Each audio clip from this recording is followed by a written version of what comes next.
Welcome to today's Explainer. Let me ask you a question right out of the gate. Why do your front levers keep getting stuck? Or why are your pull-ups getting totally sloppy before your back even feels a pump? Now, you might think your lats are just weak, or maybe you skipped one too many lat pull-down sessions, but what if I told you your back muscles actually aren't the villain here?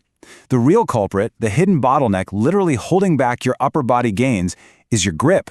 Yep, that weak, undertrained grip is exactly why your hands are peeling open before you even start your second set.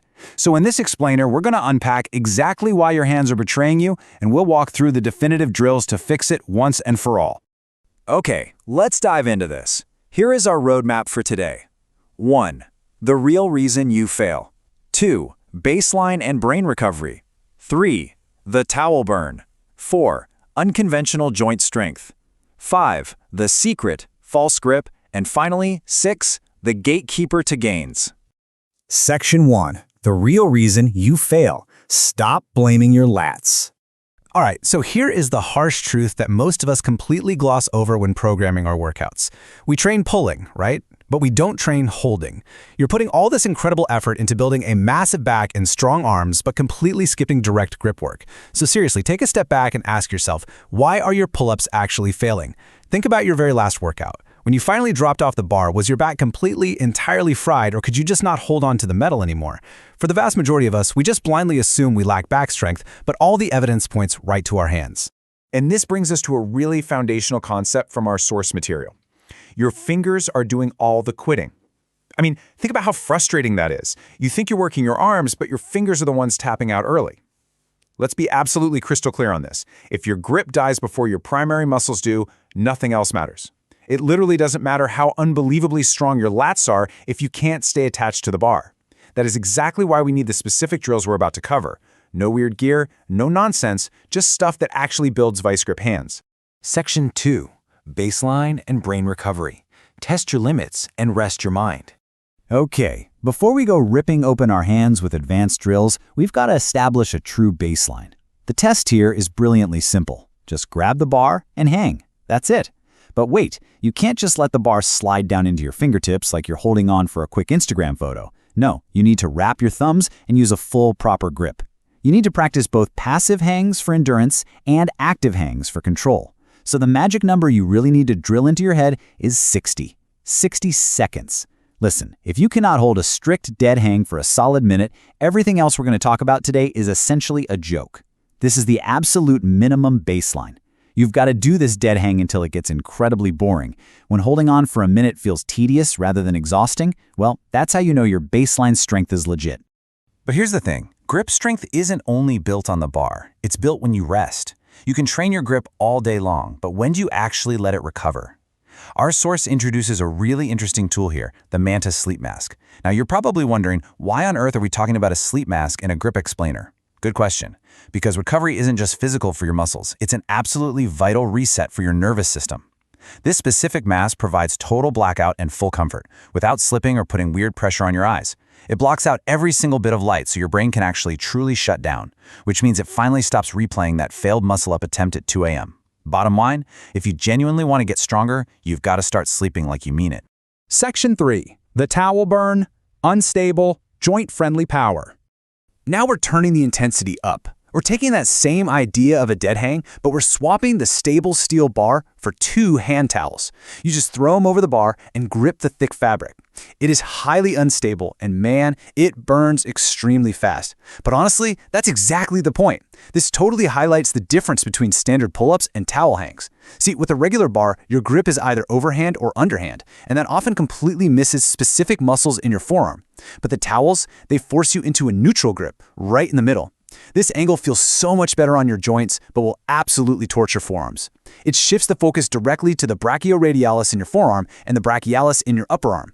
Because the towels are so thick, your hands and forearms are forced to do the heavy lifting, meaning your practical strength is going to climb rapidly. It spreads the load across way more muscles rather than hammering one weak spot, making it an incredibly safe way to train, especially if you deal with tendon pain. And once you master just holding the towels, the very next step is combining it with full upper body movement, the towel pull-up. Now this demands raw, overloaded grip power. You literally cannot cheat here. The instability of the towels means absolutely no kipping and no flailing around. You gotta squeeze like your life depends on it, pull slow, and strictly control the descent. Every single rep should feel like a conscious, painful decision. Our source humorously puts it perfectly. It's like tipping 25% for a $7 cold brew. You don't have to, but you will. Your body is forced to stay totally connected to your hands under immense pressure, and even though you might absolutely hate it in the moment, it translates into massive, massive strength gains. Section 4. Unconventional joint strength, pushing power and quiet joints. Okay, so we've covered pulling mechanics so far, but a true vice grip also requires pushing power and conditioning those tiny stabilizers. You know, the muscles literally no one thinks about, right up until their wrists start barking halfway through a plunge lean.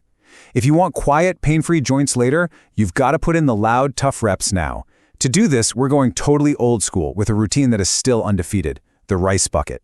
The protocol is super simple but incredibly brutal. Shove your hands in the bucket and execute 4 steps. Open, close, twist, and dig. Then just repeat. But here is the absolutely critical piece of advice. You must move with intent. Do not just jab your hands around in the rice like you're poking at Tupperware leftovers in the back of the fridge. Dig with deep purpose. It becomes weirdly hypnotic, and without lifting a single traditional weight, the forearm pump you get from this is going to go absolutely bananas. The second push variation is the fingertip push-up. This trains crushing grip, wrist strength, and control through your entire hand. I'll be honest, they are way harder than they look, and yes, they definitely kind of hurt, but hey, that's how you know it's working, right? You've got to keep your fingers tight and press strictly from the tips, never the pads. And whatever you do, don't let your hands flare out. Start on your knees if you need to, because there is absolutely zero prize for face planting on the gym floor. Be prepared though. As the source accurately notes, you're going to shake like you just opened your banking app the day rent's due.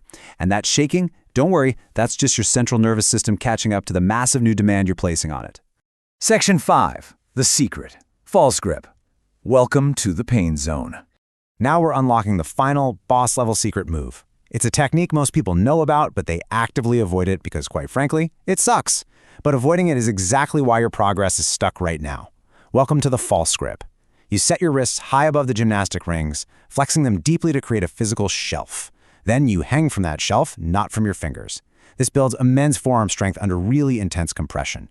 But I gotta warn you, if your wrist isn't absolutely screaming after about 15 seconds, you're either lying to yourself or you're already an elite athlete. This grip is gonna humble you incredibly fast, like humble you faster than failing a muscle-up at the local park in front of 12 silently judging shirtless dudes. But it is entirely 100% essential for levers and basically every advanced ring skill out there.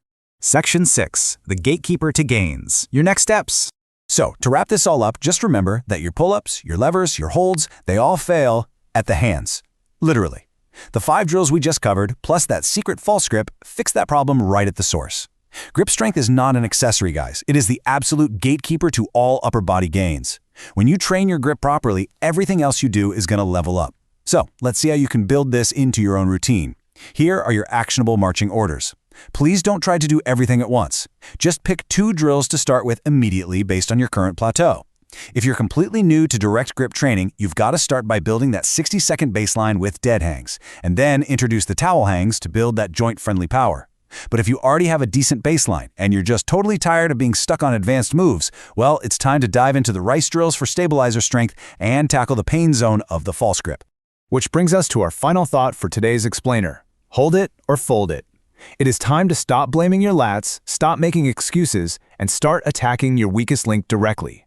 Your brain and your body are capable of so much more once your hands can actually sustain the load. So what's it going to be? Are you going to keep slipping off the bar, or are you going to build a grip of iron? The choice is entirely yours. Thanks so much for joining me on this explainer, and I'll catch you next time.